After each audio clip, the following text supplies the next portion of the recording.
Hello everybody and welcome to another video. So, change of plan. I did say we were going to be doing some data mining stuff today. However, very interesting article came out today on the topic of precursor crafting.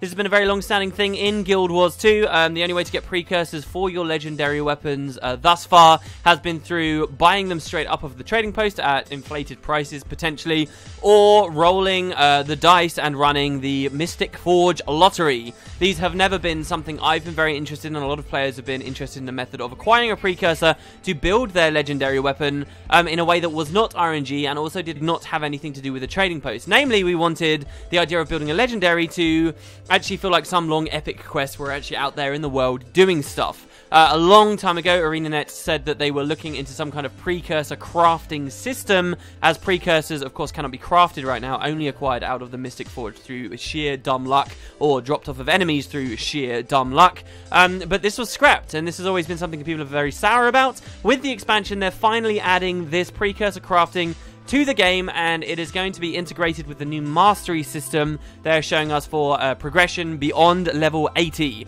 The details of this has finally come out in a blog post today. That's what I want to talk to you guys about. I want to see what you guys think about it. There's a lot of really cool information that's come here, and they even kind of slipped in the announcement of another small side feature that is going to be huge for incentivizing us as players to explore old maps and areas that maybe we have very little reason to go for right now in the game. Really, why would you ever go to Timberline Falls? Probably for map completion, maybe a little bit of personal story stuff, living world that was once there, and then there's no other reason really to ever go there, correct? Well, aside from, I guess, traits they've slowly been trying to incentivize us, well, they have announced another new feature, and we'll get to that in just a second, to do with map bonuses and actually being able to farm for specific T6 materials to help you with your legendary weapon in the various maps around the world. So let's talk about that for today. The footage in the background is what I promised you yesterday. It's my new gem effects thing, and it's going to be running from Dry Top to Divinity's Reach, this time in the day. And again, as much feedback as you guys can give me as possible. I've seen a lot of people saying, hey, this looks amazing, I really like how dark the nights have got. This time we're going to be in the daytime. I want to see whether you guys think it looks too blurry or the lens flares are too obnoxious or anything, because at the end of the day, I care more about the videos looking really cool and really good rather than my own personal satisfaction of having decent graphics in game. So we will see. Artifacting and stuff I can't do anything about. It's YouTube. It's YouTube, 60 FPS YouTube. It kind of takes a dump, and I'm even considering perhaps going back down to 30 FPS YouTube stuff. But fingers crossed on that we don't have to go to that, because I know people really like the 60 FPS. Anyway, so let's move on. The legendary crafting. So here's the way it's going to work. We can now create our own. Obviously we can craft our own legendaries in the game right now, but one of the core components, one of the four main components for any legendary weapon is the precursor. It's the weapon that is built into the legendary. One thing about precursors right now is they kind of have names that are a little bit similar-ish to what the ultimate legendary will be. So for example, we've got Storm is the precursor for Meteorologicus, and Meteorologicus is a weapon that has all these, you know, terrible thunderclouds and lightning strikes during the night, right? So like they're vaguely related, but often, especially like skin-wise, precursors don't really feel like they have much relation to legendaries, except they've got this tag on them that says, hey, throw this in the forge with a bunch of other stuff, and it will become the legendary. So one of the main things after this update is all existing precursors in the game are going to have their skins updated so that they do actually look like precursor versions to legendaries. So it's like if you have the precursor for the Moot, which is what they're talking about a lot in this article, it will actually look like the precursor. They actually have a specific quote out there that says, we kind of imagine precursors should look like legendary weapons before they have had their souls imbued into them, or whatever. So everything is going to get an upgrade visually. I think this is something that should happen a long time ago, perhaps even at launch. It's kind of criminal, in my opinion, that precursors in this game have not only had completely generic skins, but have also shared icons with other stuff. I remember getting Yusoko's Needle as an exotic drop out of the Mystic Forge while I was trying to craft my Incinerator, which was my first ever legendary weapon, and Yusoko's Needle had the exact same skin as Spark, and this was really frustrating. They changed that a little bit, but now the skins too are all going to be upgraded.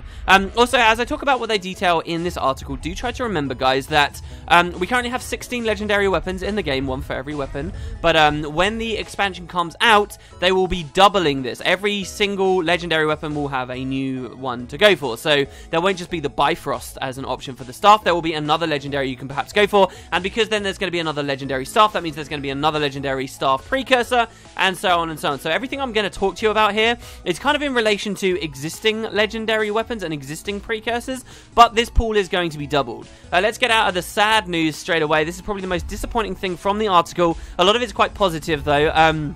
But this thing really is quite sour. They do specifically say here that when it comes to the new legendary weapons, they are not all going to be in Heart of Thorns immediately. In fact, when Heart of Thorns released, there's supposedly only going to be a select few. I would hope they're going to be very popular weapons, things that people use a lot of, great swords, staffs, bows, I guess, to an extent, maybe. But hopefully they'll be popular things, but they do say they're not all going to be there at once. That is a shame, but there are going to be significant improvements to existing legendaries and how we acquire them, so let's talk about that first. And we'll kind of go down the list. So, we have heard, and when I was at Brighton, and I got to play Heart of Thorns, I did manage to scroll over the mastery track that showed, legendary crafting. I was going to do a video on specific mastery things. Everyone kind of got that information out there anyway, though, so I felt like it was a bit pointless in the end. But they do have, you've got the Heart of Thorns masteries, and then you have the regular Tyria masteries. Regular Tyria masteries are things like Fractals of the Mist, but also legendary or Precursor crafting is there.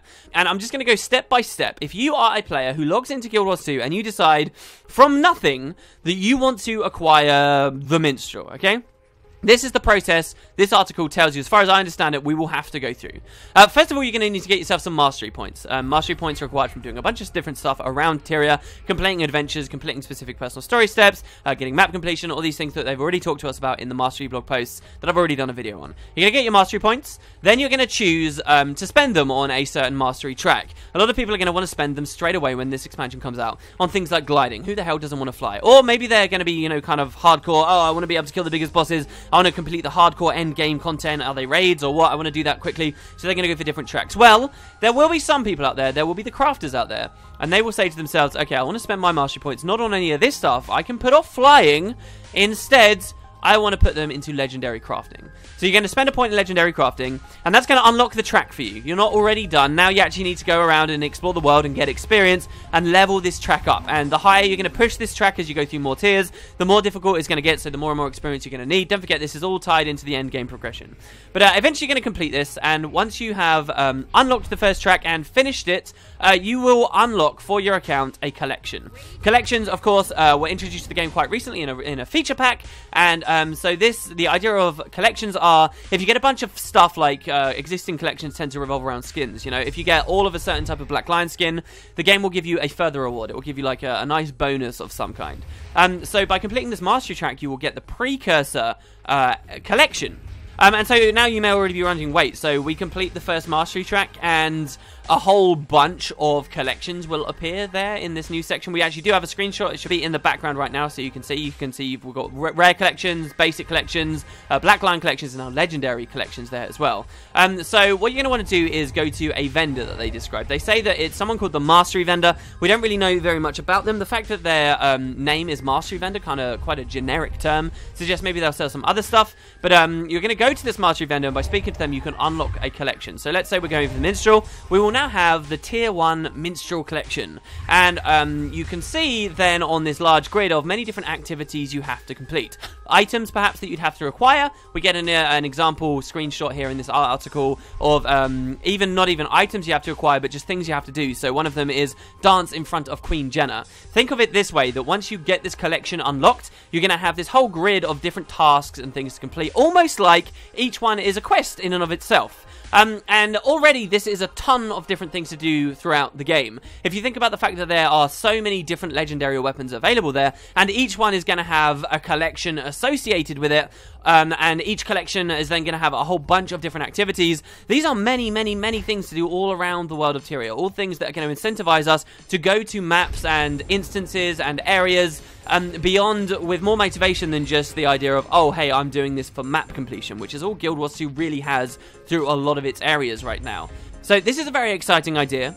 The Tier 1 tasks you will be given, in this collection, will all be sort of thematically tied. So the example they give in the blog post is they're talking a lot about the moot, and they say that one of these collections that you'll be going for will have a lot to do with partying. This legendary is a giant disco ball, okay? And so they say you're going to be running around, you're going to be partying with the Queen, with various different dignitaries and leaders around the world, and all of that stuff's going to be kind of on theme. And so you may have another collection that's kind of, okay, this is all about about researching how to build the weapon, or you may have a tier as well with a moot about completing memorable deeds, you know, hunting big game. Once you've managed to fill in all these squares, you've done everything that the game's asked of you, you'll get a reward for completing the collection. What is that reward? That reward is a recipe. So you're going to unlock this recipe on one of your characters, and this will enable you to craft a weapon. Is that weapon a precursor? No. So you might expect the system already sounds kind of complicated. You know, it's tying collections into masteries, into the existing legendary crafting process. It's already a little bit obscure and difficult to follow. But it's even more complicated than that. You do not craft a precursor straight away. Instead, you craft what is basically a precursor. You craft a weapon that is untradeable. It's an exotic that only you can have on your account. Perhaps will have a unique skin. I guess they make it that kind of clear that it's going to have a unique skin. And this will be available to you. Now, what you need to do is turn this exotic weapon into another weapon. But to turn that exotic weapon into another weapon, you need another recipe. How do you get the other recipe? Well, with the tier 2 collection. So once you have your recipe and you've crafted your precursor, you're going to want some mastery points again. So you go out, you get your mastery points, then you decide to spend them once again on precursor crafting. Then you get your experience, you level it up, you unlock the collection, you speak to the mastery vendor, you get the tier 2 collection, you get a whole bunch of other tasks, a whole bunch of other quests, actual things to do out there around in the world. This has always been one of the biggest complaints people have had about like legendaries with Guild Wars 2. You know, they're tradable and really it's just all about gold. It's not about actually going out and proving yourself. Well, now you have your tier 2 collection. You do it all again, a whole bunch of different activities, presumably more difficult activities. You get a new recipe, you unlock that new recipe, and all of a sudden your character understands how to build this precursor into something a little better. Are we there yet? Are we at a precursor? Well, no. Then you have to do it all again. You go into tier 3. You get more mastery points, you get more experience, you get another collection, you do a whole bunch of other stuff, and then finally you get that last sweet recipe and you create your precursor. Finally, you will have the precursor for your legendary weapon. Then at that point you have the precursor and you go into sort of the existing method of creating a legendary weapon. Now, so this as it sounds may be putting people off a little bit. You may be thinking, oh, this takes a long time to do, this is a lot of effort, but this is something I've always maintained, it's gonna take a lot of effort. Okay, I like that there are so many tasks, and now think about what I just mentioned a second ago, that even with just one collection, one, you know, page of tasks to complete, we have so many legendary weapons in the game. There's actually going to be 3 whole collections you have to complete to be able to finish this precursor. And so when you consider that there's so many legendary weapons, this is very exciting to me. It means that the idea of someone having all of the legendaries in the game, including not just existing legendaries but new ones that are coming too, they've done a lot of damn stuff. And the other exciting thought to me is that once this goes through, since legendary weapons are one of the primary things people are going for, especially new players, think about the game 6 months from after Heart of Thorn's release. We're going to have a tier where, as you're exploring the world and you see other players around you, it feels more kind of traditional MMO-y, where everyone's running around, they're not just aimlessly doing map completion. You can't just see someone and automatically assume, oh, they're doing map completion, or oh, they're doing personal story. Now it's like, okay, maybe they're actually out here in this random area of Timberline Falls, because in this cave there's something they need for a precursor. Maybe there's some big game that they need to kill, maybe there's some NPC they need to speak to. Who knows how complicated these tasks are going to be. And because there are just so many things now, if you just do the maths on that people can do, it's giving us as players a lot of incentive to explore the world and go to those places that have been totally and absolutely neglected. And this is very exciting to me. Again, I always went into this with the perspective that crafting a precursor would be difficult, and I think what ArenaNet are trying to do here is really cater to those people who are saying, I want it to be difficult, but I don't want it to be about money. You know, I want it to be about me actually going out there and completing and helping people and basically being a hero. Okay, that's something people have always wanted. And so far, ArenaNet have always, whenever they've tried to make something difficult, they basically just make it really high RNG, or then they make it very expensive. And that's difficulty to them. You know, they haven't really sat down and put in this intensive effort to make so many tasks, to make so many things that we have to do,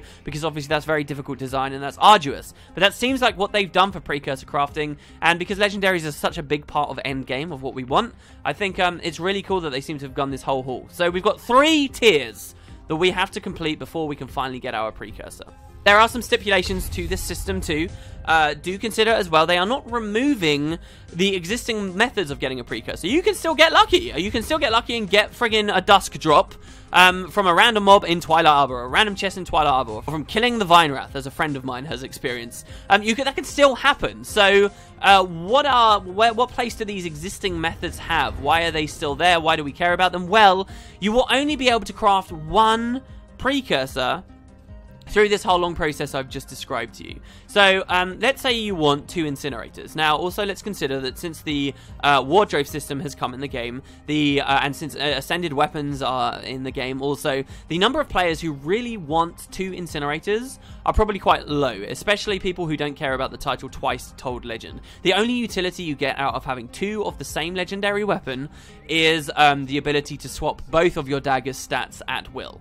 So this is already a very subset of the player base that want to do this, but if you want to have 2 of the same weapon, you will actually have to resort once again to existing precursor methods, the same methods we've been using for 2 years. So me as a player, I already have an incinerator. I already bought my spark off of the trading post, so I'll be able to make another one and I'll be just fine. But for a new player coming to the game, if they want 2 incinerators, they're still going to have to go through what I had to go through, which is spending a lot of money potentially on the trading posts. So that is something that they said. They said, you know, basically the legendary is supposed to be very special. You get just the one. Of course, this doesn't consider the idea that you might have a player out there who wants, you know, he wants a Twilight on every single character he owns that has a great sword. He wants one on his warrior. He wants one on his ranger, Mesmer, and his guardian. You know, like, there might be people out there like that, but hopefully they don't feel too smarted by this fact that they'll only be able to craft one. Something also to point out on that note is that any precursors that are obtained through this new crafting mastery system, these precursors will be non-tradable. So it's not like these are actually going to affect the economy of precursors on the trading post necessarily in any way. The only way the economy is going to be affected is if people start panic selling because of this news today, or when Heart of Thorns actually comes out, and obviously because demand is going down. But because these new collection ones won't actually be tradable, the economy should sort of remain intact. Though I'd expect them maybe to drop in price a little, because again, who's going to buy one for thousands and thousands of gold if it's more appropriate to just go dance in front of Queen Janna a bunch of times? I would like to see that some of these tasks they give us are kind of difficult. Again, difficulty is something that should be important, not just time sinks that limit people, but skill ceilings that limit people. This is something people have always wanted for legendary weapons too, but that remains to be seen. They didn't really talk about that at all in the article. Okay, on the topic of things being untradeable, they also did announce that the new set of legendary weapons, so not the existing precursors, not the existing legendaries, but all precursors for the new set of legendary weapons and all legendaries from the new set will be completely untradeable. A lot of people are really happy about this news. One of the things that, I mean, for example, Matt, I do a lot of videos with. You guys know I'm pretty tight with Matt. One of the main things that he has always been very disappointed with in the game is the fact that legendary weapons can just be traded, and this feels like it devalues them. In a game like Guild Wars 2, where I can just put my credit card in, I believe someone did the maths, it's something like $370. If I'm a rich guy, or I've got parents that have too much money and they have no idea what they're doing with it, I can just buy myself a legendary, and there we go. I actually know nothing about the game. I'm not very good at the game, and I have one anyway. And you do tend to see this. You know, I try not to be very judgmental. However, when I do, you know, absolutely destroy someone in PvP that does all this ridiculous stuff, and I see that they're rocking double legendaries, even triple legendaries on their weapon sets, I always think to myself, did you buy that or something? This has always been something that annoyed people. Well, the new set of legendaries, this is no longer a thing. And people are happy. I guess people are wondering why the original legendaries were in this way. Some people are going to say it was motivated by this whole credit card thing, you know, gem store motivated. But really, I'm just happy that they're kind of forcing people to go through this journey. Do consider as well, though, that I wonder what this means for people who want multiple of the new set of legendaries. Okay, let's say that the new dagger isn't, they're not incinerators, they're, you know, they're icy daggers, they're called hypothermia or something, I don't know. And let's say you want 2 of them. You actually are one of these players that sees the value of having both. Well, they're completely untradeable. So what does that mean? You get to do the precursor crafting for the first one, and then what, just roll infinitely in the Mystic Forge? That is now your only option. There's no even trading post option anymore. It's pure RNG for the second one. That worries me a little, and wasn't addressed, but again, it's a small amount of people. Maybe ArenaNet have got some idea there. They did say also, however, Everything I've been talking about in this video so far, let's be clear, is about Precursor crafting. Once you have the Precursor, the process of turning that Precursor into a Legendary itself is exactly the same as it has been so far. You know, it's the same gifts, it's the same amount of T6 materials, and so forth. They did say, and this is one of the most exciting things to me in this article, that the new generation of Legendary weapons will use kind of this Precursor crafting system, but then to take that Precursor and build it into a new generation Legendary is changing. It is not going to be the same. It's not like we'll use a Gift of Mastery necessarily on the new generation Legendaries. This too will change, and this will fall more in line with the way they have set up Precursor crafting for the Gen 1 stuff. You know, this idea that it's more of a journey for yourself, and they're forcing you through this journey. And so this leaves them room as well. This leaves them room to make the Gen 2 Legendaries very prestigious and very difficult once again, which I'm a huge advocate for. There was even a vague quote that suggested they wanted these things to be difficult and, you know, preserve that feeling that these are really epic things that shouldn't necessarily be too common, or perhaps I'm reading through the lines a little too much there. And so this is very exciting to me. So do consider that the Gen 2 Legendaries will have a different system, even from turning that Precursor then into the Legendary. And again, they did say here, though, not all of those Legendary weapons, Gen 2 ones, are coming at once with Heart of Thorns. They are slowly going to be rolled out. This kind of sucks, but if it means that we have really involved, really detailed acquisition methods and then stick weapons at the end too, maybe I can buy that this is just the way that has to be. So that's the way that they've described Precursor crafting for us, guys. I think I've got pretty much everything okay from what I understand in the article. There was, again, another feature they announced, though, that I would like to talk about for a second. And again, this is pretty much on par for me in terms of how exciting this is for how we're going to affect the game. One of the things that I most like about the new Precursor crafting system is how much it's going to spread people out and how much it's going to incentivize people to go to the various areas of Tyria beyond just map completion. Well, let's look at the game as it currently stands. Once we've got our Precursor, what's one of the most expensive things after you get the Precursor that people have to do to create a Legendary weapon? That's farming tier 6 materials. You know, you need that Gift of Fortune. You need 250. You need a whole stack of every single max tier crafting material in the game. That is expensive stuff.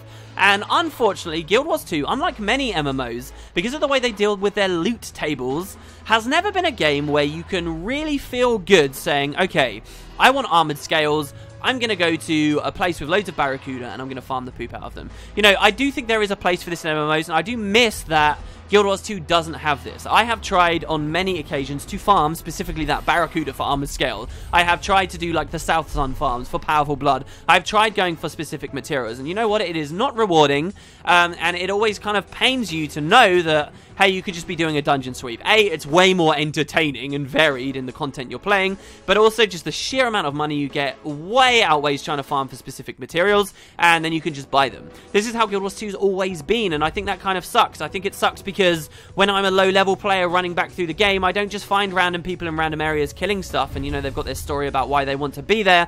You just see people going beeline from point of interest to point of interest. They get their map completion, and then they sort of all congregate to the same areas. I think this sucks. I like the idea of being able to meet people in all these different places and everyone being spread out. So this idea of being able to go for specific T6 materials they are now addressing, and they're addressing with this new map bonus system.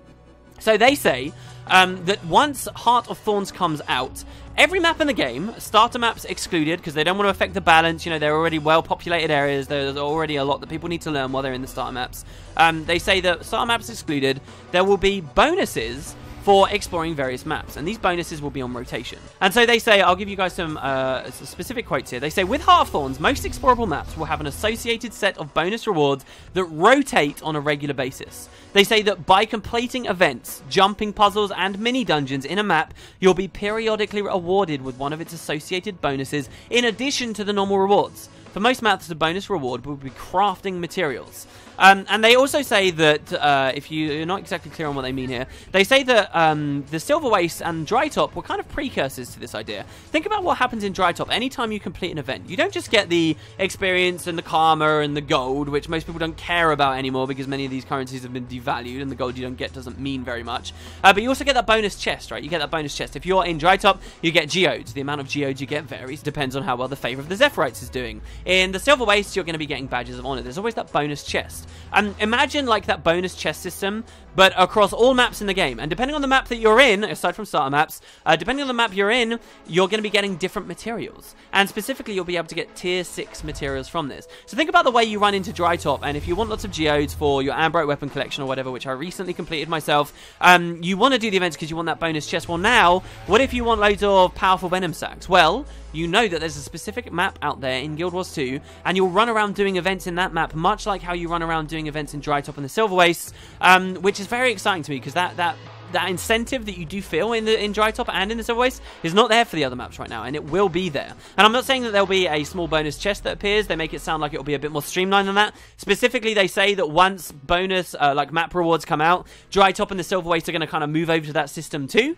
And so this means that you'll be able to look at your map of Tyria, and you'll see extra reasons to go to the Fields of Ruin, to go to Timberline Falls, as I said at the start of this video, because there will be that further confidence you have that one specific material you want to farm, you can get there. And so, all maps will have this at all times. They do mention the idea of a rotation too, and the rotation means that, you know, maybe one day in the Cursed Shore you're getting, and they use this as an exact example, they say maybe one day you're in the Cursed Shore you'll get giant bones, charged cores, or charged lodestones, or giant eyes, and then they say maybe it will rotate, and another day you'll be getting powerful venom sacks, glacial cores, loads, or ectoplasm.